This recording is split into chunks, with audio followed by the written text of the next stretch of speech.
जय हिंद दोस्तों, मैं हूं आपका दोस्त विजय राजभर और आप देख रहे हैं यूपी सच तक। दोस्तों आपसे बता दूं कि अभी हम लोग इस समय हैं मऊ में और आज हमारे साथ हैं समाज सेवी प्रेम प्रकाश सहाय जी, जो एक्स CISF के जवान रहे। आइए आज हम इनसे बात करते हैं, कुछ सामाजिक बात करेंगे और कुछ चुनाव के बारे में भी बात करेंगे। तो सर, स्वागत है यूपी सच तक में। नमस्कार आपको, आपके चैनल के तमाम दर्शकों को जी। रिटायर्ड PP सहाय का नमस्कार। सर, मेरा सबसे पहला सवाल ये रहेगा, लोकसभा चुनाव 2024 बीता है। 2024 लोकसभा चुनाव में बीजेपी का दावा हमेशा दावा ये रहा कि इस बार बीजेपी 400 पार। इस पे आप क्या कहेंगे? देखिए, सपना देखना है और EVM उनके हाथ है। जी। दूसरी चीज़ इसका मेमोरी है। मेमोरी का पता नहीं कौन सी कंपनी दे रही है। पहले तो EVM का कोई रजिस्ट्रेशन ही नहीं है इनका। मन का मारे लोकसभा में बिल पास करा के लोग चला रहे हैं। और कब की कोई भी इलेक्ट्रॉनिक डिवाइस को जब दूर से कंट्रोल किया, हम अपने टीवी को आप करते हैं जी, दूर से कंट्रोल करते हैं रिमोट के द्वारा, और रडार तक आप रिमोट से कंट्रोल कर ले रहे हैं, तो EVM किस खेत की मूली है? बात बची, मान लिया EVM आप हटा ही दिए, जी, बैलेट पेपर में क्या बक्स में पानी नहीं पड़े, अब डाल देंगे लोग। है ऐसा? सिस्टम ये खराब है। अगर इस सिस्टम को हटा करके PR सिस्टम से चुनाव क्यों नहीं कराते ये लोग? सर, अभी लोग कहते थे कि EVM हटाने का तमाम बात हो रहा था। तो मतलब आप कह रहे हैं कि EVM पे भरोसा भी नहीं है, बैलेट पेपर पे भी भरोसा नहीं है? भाई आप मान लीजिए 1000 जी। वोट पड़ा घोसी में, 200 सपा ले गई, जी। 200 बसपा ले गई, 250 कांग्रेस ले गई और 350 बीजेपी ले गई। जी। तो 650 वोट तो घर रह गया। बीजेपी का चुन के चला गया यहाँ से, तो 650 वोट तो घर रह गया। कहाँ पे लोकतंत्र है भाई? ये तो सारी पार्टियां मिल करके अपना अपना वोट काट दी हैं और उसको बोल दें कि तुम भैया विजय का सेहरा बांध के जाओ। ये तो सब के सब ये पार्टियां ये काम कर रही हैं। इन लोगों को चाहिए PR सिस्टम से आओ। सर, PR का मतलब क्या है? मतलब हर व्यक्ति की मौजूदगी, जी, हर व्यक्ति की मौजूदगी। जब संविधान ही बना है आम जनता के लिए, तो आम जनता यहाँ 650 वोट तो घर रह गया। अरे जो भी प्रत्याशी हारे, अब आप एक छोटा सा ऐसे उदाहरण दे के समझिए। मान लिया हम लोग वोट देते हैं बसपा को। जी। बसपा को वोट दिए, तो यहाँ काउंटिंग के बाद वो वोट तो बसपा को हाथी का जाना चाहिए, मारुति के पास जाना चाहिए। जी। हैं? और फिर वहाँ PR सिस्टम से वो डिसाइड करें कि हमारे कितने MLA निकलेंगे। ऐसा तो उनको किसी को जानकारी है ये नहीं है। जब भाव भाव करने से तो कुछ होगा नहीं। Doctor Ambedkar symbol of knowledge हैं। वो पढ़ाई लिखाई के दम पे हैं। मूर्ति लगाने से थोड़े ना कुछ होगा, पढ़ेंगे लिखेंगे है नहीं। तो PR सिस्टम चुनाव को लाना चाहिए। और EVM तो किसी भी, अब यही जैसे मान लिया अगर लोग मांगना शुरू करें कि हाँ साहब इसका बताइए रजिस्ट्रेशन नंबर क्या है, ये माइक्रोचिप कंट्रोलर जो है ये किस कंपनी ने बनाया, उसका कंट्रोलिंग किसके हाथ में है, इसका कोई लेखा जोखा है ये नहीं है। किसी के पास अगर है तो बताइए। किसी के पास वो वोट हमारे स्टोर कहाँ पे होते हैं ये किसी को मालूम है? किसी को मालूम है? नहीं। तो फिर मन मर्जी करेंगे। जिसके हाथ में कंट्रोल रहेगा वो अपना इधर उधर करेगा। जी। सर, मेरा सवाल है कि आप एक CIF के जवान रहे। सर, क्या बीजेपी कहती है कि जब बीजेपी की सरकार नहीं थी उससे पहले जो सेना के जवानों को व्यवस्था मिलता था, जब बीजेपी की सरकार आई तब से जवानों को काफ़ी सुरक्षा मिला और काफ़ी सुरक्षित महसूस कर रही है अपने आप को? क्या इसमें कितनी सच्चाई है? देखिए, एक बात मैं आपको बता दे रहा हूँ। बीजेपी सरकार आई, जी, जैसे आम जनता को नौकरी दे दी। एक घर में पहले तो 1-2 आदमी थे, आज तो अब मान लीजिए 27% आपका 52% आबादी है, तो मान लिया 200 घर की बस्ती आपकी होगी, जी। तो पहले 100 गो नौकरी वाले थे। हम्म, हैं? हम्म, 100 गो नौकरी वाले पहले थे, 200 की गस्त बस्ती है तो 4-5 गो तो वही हैं। जी। क परसेंट 5%, 4%, 5%, जी। 27% आरक्षण है ना। हम्म, आरक्षणवा तो पूरा करके देना चाहिए। हम्म, हाँ, 27 दूना 52 को तो नौकरी वाला होना ही चाहिए ना। जी। कहाँ है? कहने के लिए तो बहुत कुछ है। हम्म, जब आपको नहीं नौकरी है, हम तो नौकरी किए हैं, क्या वेलफेयर देते हैं लोग, क्या देते, क्या % डीए देते हैं, हम्म, क्या % डीए, 2%, 3%। और उसी डीए के लालच में आदमी जो है ईमानदारी करते करते 6 महीना निकाल देता है।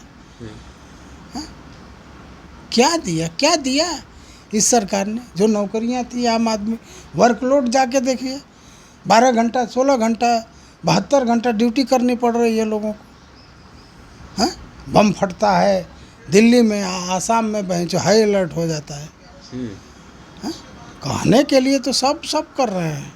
सर मतलब कहना है कि आपका कहना है कि बीजेपी सरकार जो कहती है कि जब से बीजेपी सरकार आई तब से देश काफ़ी सुरक्षित है, सेना के जवान सुरक्षित हैं, इससे आप मतलब सहमत नहीं हैं? सेम वही व्यवस्था पहले वाला ही है? देखिए एक चीज़ है, मैं जानता हूँ, जितना तक जानता हूँ, जितना अपने आँख से देखा हूँ, जी।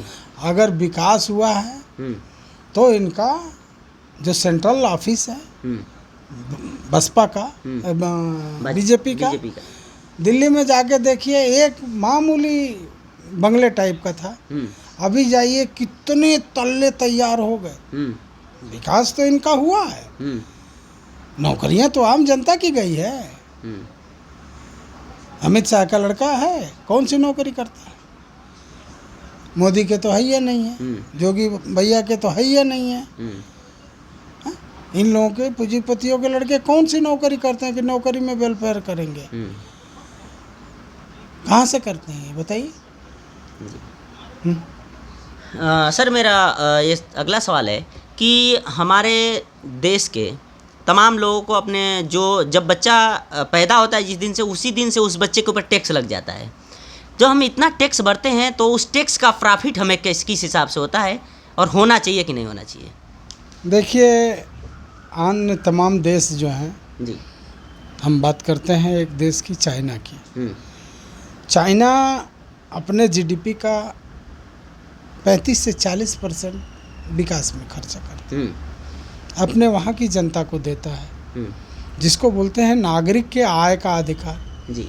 चाइना हमसे 2 साल बाद आज़ाद हुआ है, हम्म, 2 वर्ल्ड वार झेला है, हमने तो एक ही वर्ल्ड वार झेला, हम्म, 2 वर्ल्ड वार झेला, और आज पूरे विश्व की 70% गरीबी अकेले चाइना दूर कर रहा है। हम्म, आप देख लीजिए, उदाहरण के लिए कौन सी ऐसी दुकान है जिसमें चाइना का प्रोडक्ट नहीं बिक रहा है? जी। हाँ, सही है सर। बिक रहा है ना। जी। तो जिस देश का नागरिक और वोटर अमीर होता है, हम्म, वो देश अमीर होता है। हम्म, और जिस देश में चमचे 42 साल 40 साल के नौकर हम्म, और 5 साल का सेवादार, हम्म, ये अमीर होगा, तो जनता तो भाई ठुकराई जाएगी। हम्म, और जनता को ये सब चीज़ से थोड़ा ना मतलब है, इनको तो मंदिर मस्जिद, अपना धर्म जाति ऊपर रहे बस। हम्म। ये कभी तो बात नागरिक के आय का अधिकार का सवाल उठाएंगे नहीं। हम क्यों 5 साल में वोट दें? हमारा अधिकार तो दो। सर हमारे नागरिक की जो आयु है हाँ, कितनी है इस समय? तमाम लोग, बहुत लोगों को नहीं पता है ये बात। देखिए, जीडीपी का 10 से 15% का मालिक होता है नागरिक, जी। बच्चा, और वो अमाउंट लगभग आपका आता है 1800 रुपया। जी।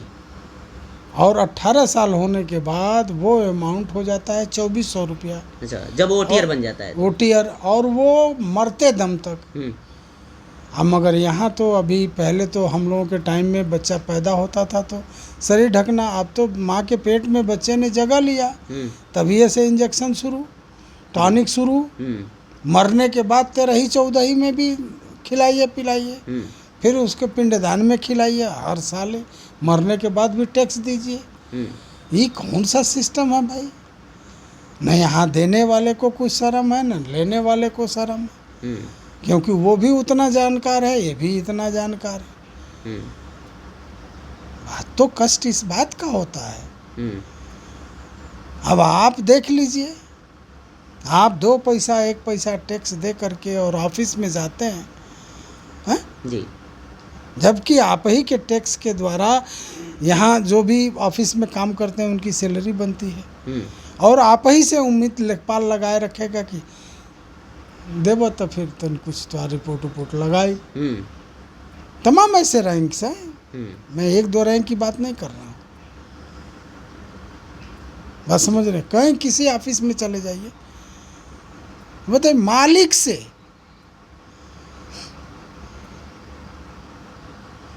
काम करने वाला जो है सुविधा शुल्क मांग रहा है। अगर मोदी जी इस चीज़ को देख करके नौकरियां ख़त्म कर रहे हैं तो मोदी जी वो के पात्र हैं, बधाई के पात्र हैं। मगर ये है, कोई चीज़ से मुंह मोड़ लेना अच्छी बात नहीं है। इस करप्शन को लोग सुधारें, इस करप्शन को लोग सुधारें। ये जो करप्शन बना हुआ है, हर चीज़ में बना हुआ है। आज हम तो नहीं हैं तो कभी जानते नहीं कि राशन कार्ड क्या होता है, कभी कोई ज़रूरत ही नहीं पड़ी हम लोगों को। गांव के लोग बोलते हैं कि साहब 1 किलो 2 किलो 5 किलो राशन में कम दे रहे हैं, तो आखिरकार जिला पूर्ति विभाग कहाँ है? उन तक ये बात नहीं पहुंचती होगी। क्या कर रहे हैं लोग? करना चाहिए, आके देखना चाहिए। सबका सिस्टम है सब। सर, हमारे वोट का अधिकार क्या है? भाई हमें आप ग्राम सभा से हैं। जी सर। आपके गांव में मैं आऊं प्रधानी का चुनाव लड़ने, तो लड़ने देंगे आप लोग? नहीं सर, ऐसा नियम नहीं है। नियम नहीं है कि आप लड़ने नहीं देंगे सर। कहेंगे कि हमारे गांव के ही आदमी लड़ेगा। आपके गांव का तो जब वही तो सांसदी भी तो करना चाहिए जी, विधायकी भी तो उन्हीं को लड़ना चाहिए। यहीं के आदमी लड़ेगा? हैं? गाजीपुर से आके, बनारस से आके, भभुआ से आके कोई लड़के चला जाएगा, हारा तब वो गया, जीता तब वो गया। आपका रहेगा तो अपना कम से कम रहेगा तो जिसको वोटवा देंगे। जी, हैं? जी। तो ये तो पार्टियों का खेल है, जाति बिरादरी का खेल है। हैं? अरविंद राजभर कहाँ के हैं? बनारस के। अतुल राय कहाँ के थे? बलिया के। फिर ये लोग अपना चुनाव जीते चले गए, जी, वो खत्म हो गया इनका। हारेंगे तब भी चले जाएं। आपके गाँव में जो आपके प्रधानवा लोग जिनका आप सपोर्ट किए थे, वो गांव छोड़ के भाग गई ना। नहीं, तो यही तरह इहो करा लोगन। जब जनता जागी, जनता का काम है, जनता का है, जनता के करे के पड़ी है, जनता के सही कर सकती है, और क्यों के बस का बात ना है। जी।